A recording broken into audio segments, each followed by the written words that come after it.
Anurag ji, welcome to the session. And you are, one of the players in this overall plastic waste management, and you have been, undertaking a lot of initiatives on ground. Now, what is your view in terms of, because you have also seen the regulatory, environment changing around EPR, and your company since into this space. What do you think on the importance of number one, public-private partnerships? Number two, if you think it is important, that what are the low hanging fruits you see, because you are the person on ground. So what are the low hanging fruits for all the stakeholders to look at for public private partnerships? And do you see any kind of need for policy directions or some kind of guidelines from coming out from MOUD or from MOEFCC? Because MOEFCC has done, I think, a lot of efforts they've made into this recent PWM amendment rules, but still, do you find anything to come out? So on these points, over to you.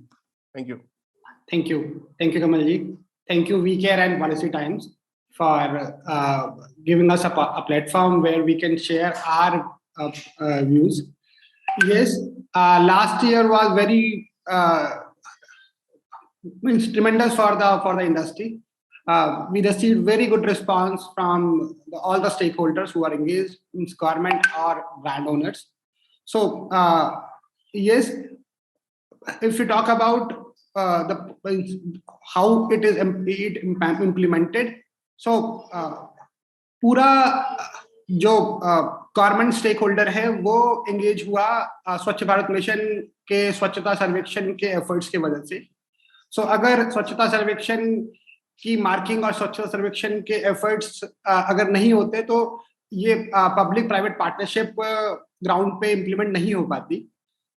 जो लोग compliances के अंतर्गत या फिर voluntary efforts के अंतर्गत plastic collection और plastic supply chain को और मजबूत करना चाहते थे, वो उनको गवर्नमेंट स्टेक होल्डर्स का सपोर्ट नहीं मिल पाता अगर गवर्नमेंट की तरफ से गवर्नमेंट स्टेक होल्डर्स को मींस म्युनिसिपैलिटीज को गाइडलाइंस नहीं होती.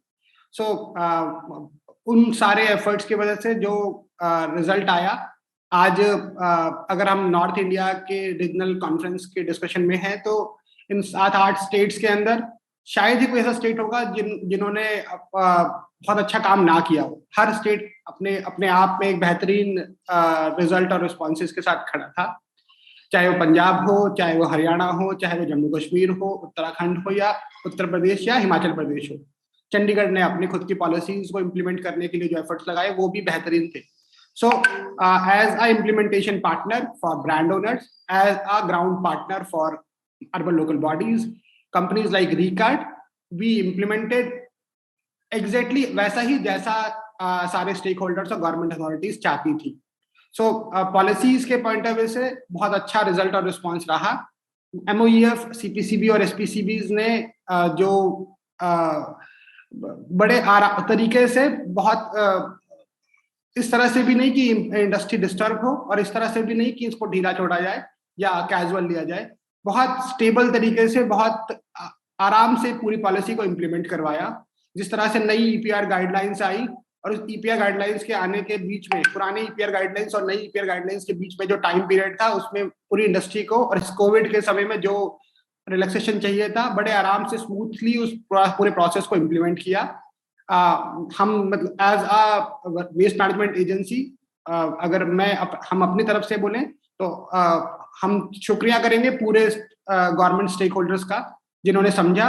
और इसी तरह से ही जो अगला पॉलिसी है, जो सिंगल यूज प्लास्टिक की पॉलिसी और सिंगल यूज प्लास्टिक का रिडक्शन या फिर उसको खत्म करने के ऊपर जो गवर्नमेंट एफर्ट्स लगा रही है, उन एफर्ट्स में अपने को ये ध्यान रखने की जरूरत होगी the material which is handling और covered or included under the EPR, ये वो रिस्पॉन्सिबिलिटी ब्रांड्स ने अपने जिम्मे ले लिया.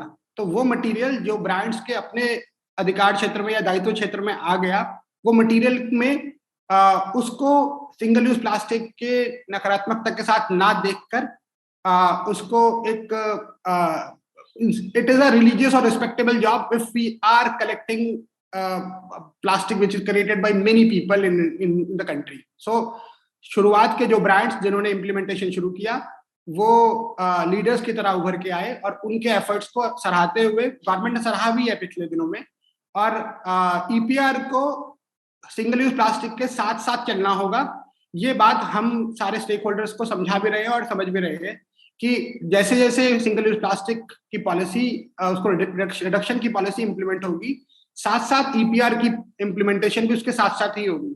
अगर ईपीआर इंप्लीमेंट नहीं हो पाया तो सिंगल यूज प्लास्टिक की पॉलिसी की वजह से इंडस्ट्री डिस्टर्ब होगी, और अगर सिंगल यूज प्लास्टिक की पॉलिसी इंप्लीमेंट हुई और सिंगल ईपीआर की पॉलिसी इंप्लीमेंट हुई और सिंगल यूज प्लास्टिक के रिडक्शन के ऊपर गवर्नमेंट ने काम नहीं किया, तब भी ऐसा लगेगा कि शायद ईपीआर की वजह से या ईपीआर ढंग से ना होने की वजह से ये न्यूसेंस और ये प्रॉब्लम है।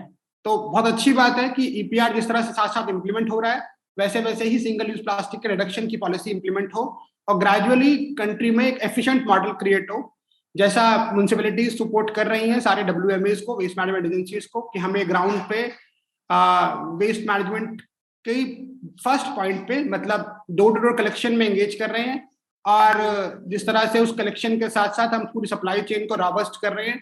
अभी हम इंडियन ऑयल के साथ एक प्रोजेक्ट में इन्वॉल्व हैं, जिसमें इंडियन ऑयल सारे कलेक्शन पार्टनर्स के साथ मिलके रिसाइकलिंग इंफ्रास्ट्रक्चर डेवलप कर रहे हैं, जिसमें वो उस क्वालिटी का रेजिन डेवलप करेंगे, पीसीआर डेवलप करेंगे, पोस्ट कंज्यूमर रेजिन डेवलप करेंगे, जो कि ब्रांड ओनर्स यूटिलाइज कर सकें अपने पैकेजिंग मटेरियल में। So plastic, when it become plastic waste, we need to make it again a material which can be utilized for the packaging material, because अंततः वो consumers के हाथ में वापस जाने वाला है उस क्वालिटी के रूप में जो उनको दिक्कत ना करे। सो हमारी रिस्पॉन्सिबिलिटी सिर्फ प्लास्टिक इकट्ठा करना नहीं है, हमारी रिस्पॉन्सिबिलिटी उस मटेरियल को उस लायक बनाना है कि सर्कुलरिटी क्रिएट कर सके और वो वापस उस रूप में प्रयोग हो सके, जिससे कि हमारा अंतिम कंज्यूमर, जो मेन कंज्यूमर है, वो भी उससे लाभान्वित हो या प्रॉब्लम में ना आए। सो बहुत सारे एफर्ट्स लास्ट ईयर में हुए, पॉलिसी इंटरवेंशन हुई और हो भी रही है। The way all the brands came together and developed this VCare initiative, and you, as Mr. Sharma, as you are leading the whole thing, I personally say thanks to the VCare team who is actually looking forward to do something collectively, and यही way forward है। अगर country में हम कुछ बेहतरीन करना चाहते हैं, सब अपना अपना हिस्सा करेंगे तो बनेगी नहीं बात सर। हम सबको मिलकर एक साथ होकर और कुछ ऐसा करें जिससे कि रिजल्ट और रिस्पॉन्सेज वैसा आए जैसा हम चाहते हैं। मेरा सबमिशन सर, थैंक यू।